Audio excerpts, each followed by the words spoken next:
A'udzu billahi minasyaitonir rajim. Bismillahirrahmanirrahim. Assalamualaikum warahmatullahi wabarakatuh.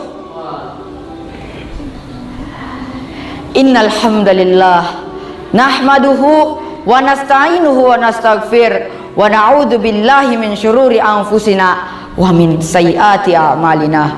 May yahdihillahu fala mudhillalah wa may yudlil fala hadiyalah.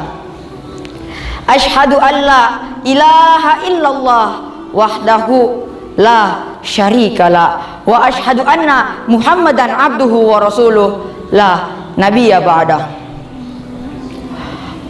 Kama qala Allah Ta'ala fil Qur'anil Karim, a'udzu billahi minasyaitonir rajim. Bismillahirrahmanirrahim.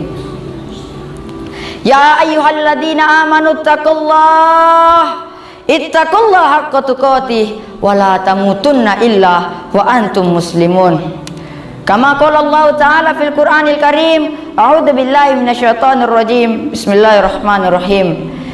Ya ayyuhalladzina amanu ittaqullaha wa qulu qawlan syadida yuslih lakum a'malakum wa yaghfir lakum dzunubakum wa may yuti'illaha wa rasulahu faqad faza fawzan 'azima. Fa inna khairal hadithi kitaballah wa khairal hadina hadi Muhammadin sallallahu alaihi wasallam wa syarrul umuri muhdatsatuha fa inna kulla muhdatsatin bid'ah wa likulli bid'atin dhalalah walikulli dolalatin finnar.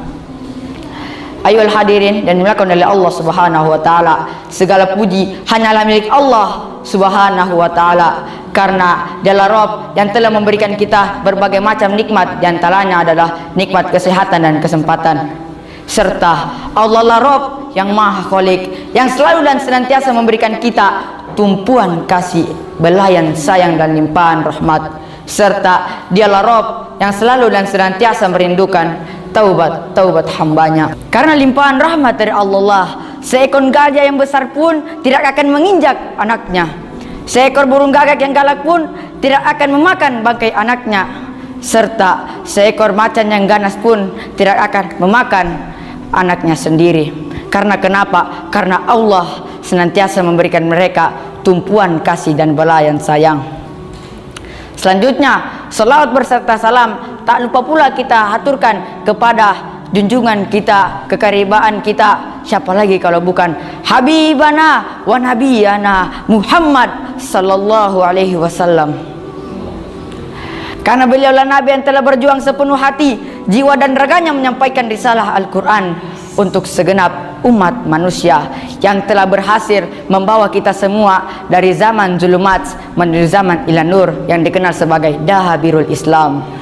Selanjutnya, izinkan saya membawa tausiah saya yang berjudul 3 panggilan dari Allah Subhanahu wa taala. Panggilan yang pertama ialah panggilan salat. Panggilan ini ditujukan kepada seluruh umat muslim yang ada di dunia ini tanpa terkecuali, tetapi sebagian dari mereka banyak melalaikan dan sebagian dari mereka ada yang melaksanakannya. Padahal panggilan ini datangnya dari Allah yang diwakilkan oleh muadzin. Sebagaimana Rasulullah sallallahu alaihi wasallam bersabda, "As-salatu imaduddin," salat adalah tiangnya agama. "Man aqamaha," dan barang siapa yang mendirikannya, faqad aqamaddin, berarti ia telah menegakkan agamanya. "Wa man tarakaha," dan barang siapa yang meninggalkannya, faqad hadamaddin, berarti ia telah meruntuhkan agamanya. Diriwayatkan dari sahabat radhiyallahu anhu bahwasanya Rasulullah sallallahu alaihi wasallam pun pernah bersabda, "Hamalan hamba Allah yang pertama kali dihisab pada hari kiamat adalah salat. Dan jikalau salatnya itu baik, maka amalan lainnya juga ikut baik. Dan jikalau salatnya itu buruk, maka yang lainnya pun ikut buruk." Panggilan yang kedua ialah panggilan haji. Panggilan ini ditujukan kepada seluruh umat muslim bagi yang mampu, karena hukum haji adalah fardu ain, wajib bagi yang mampu. Daripada kita menyanyiakan uang kita, mari kita menabung untuk menuju Ka'bah Baitullah, yakni rumah-rumah Allah Subhanahu wa taala. Panggilan yang ketiga ialah panggilan al-maut, yakni kematian. Allah Subhanahu wa taala berfirman, walikulli ummatin ajal, dan setiap kalian itu dan setiap umat pasti memiliki yang namanya ajal. Fa idza jaa ajaluhum la yastakhiruna as-sa'ah wa la yastaqdimun. Dan ketika datang ajal mereka itu, mereka tidak dapat memajukannya dan tidak pula dapat memundurkannya. Dan jikalau datang malaikat Israel ke hadapan kita, maka kita tidak dapat menundanya dengan berkata, ya malaikatul Israel, janganlah kau cabut dulu nyawaku. Aku belum bisa melaksanakan sholat 5 waktu secara rutin.